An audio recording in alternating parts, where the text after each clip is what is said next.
நம் ஆண்டவர் இயேசு கிறிஸ்துவின் நாமத்தினால் மகிழ்ச்சியும் சமாதானமும் நம் அனைவரோடும் இருப்பதாக.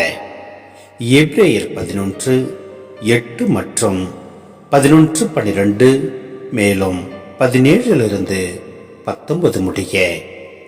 ஆபிரகாம் தாம் அழைக்கப்பட்ட போது கீழ்ப்படிந்து உரிமை பேராக பெறவிருந்த இடத்திற்கு சென்றதும் நம்பிக்கையினால்தான். தாம் எங்கே போக வேண்டும் என்று தெரியாதிருந்தும் அவர் புறப்பட்டு சென்றார். ஆபிரகாம் வயது முதியவராயும் சாரா கருவுற இயலாதவராயும் இருந்த போதிலும் அவர் ஒரு தந்தை அவதற்கான ஆற்றல் பெற்றதும் நம்பிக்கையினால்தான். ஏனெனில் வாக்களித்தவர் நம்பிக்கைக்குரியவர் என அவர் கருதினார்.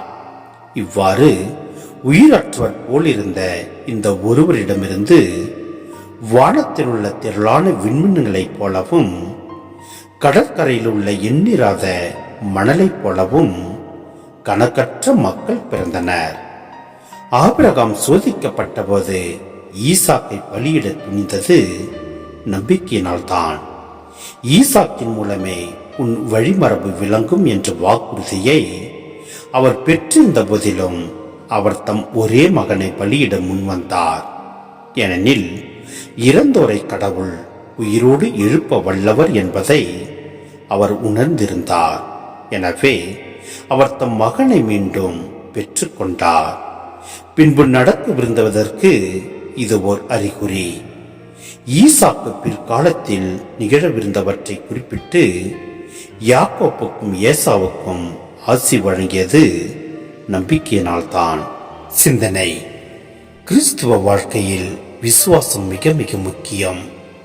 வெள்ளியை புடமிடுவது போன்று நம்மை புடமிட்டாலும் ஆபிரகாமை போன்று முழு விசுவாசத்தோடு நாம் வாழ்கின்ற போது அனைத்திலும் நாம் வெற்றி கொள்ள முடியும்.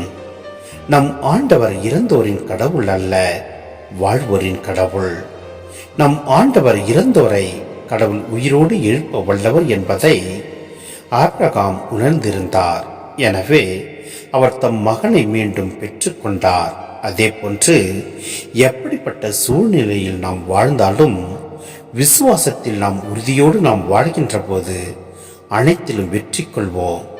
நாம் நினைப்பதற்கும் ஜெபிப்பதற்கும் அதிகமாக நம் ஆண்டவர் நமக்கு கொடுக்க வல்ல தேவன். எனவே விசுவாசத்தில் உறுதியாயிருப்போம். நம் ஆண்டவரின் மீட்பை நாம் பெற்றுக்கொள்வோம். எல்லாம் அல்ல இறைவன் நம்மை நிறைவாய் ஆசீர்வதிப்பார். ஆமேன்.